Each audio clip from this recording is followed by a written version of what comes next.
Ինչու նոր սահմանադրության ըստ Նիկոլ Փաշինյանի մեկնության նա երկու գործոնի վրա է շեշտադրում կատարում։ Առաջինը ասում է, որ քանի որ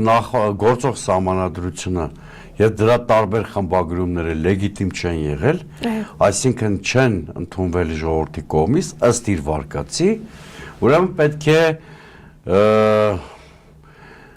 հնարավորություն տալ, որպեսզի ժողովուրդը ինքը ընտրի սահմանադրությունը։ Սա ծիծաղելի է հնչում մի իշխանության ղեկավարի շուրթերից, որի վարկանիշը գահավիժում է։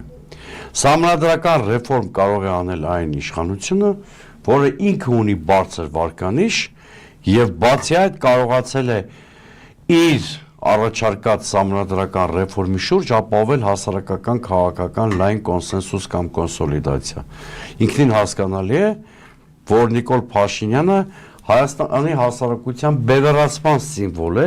եւ նա չի կարող ուղղակի լեգիտիմ հարակվեի միջոցով սահմանադրություն ընդունել, հետեւաբար այս փաստարկը ուղղակի պայթում է փուչիկի պես։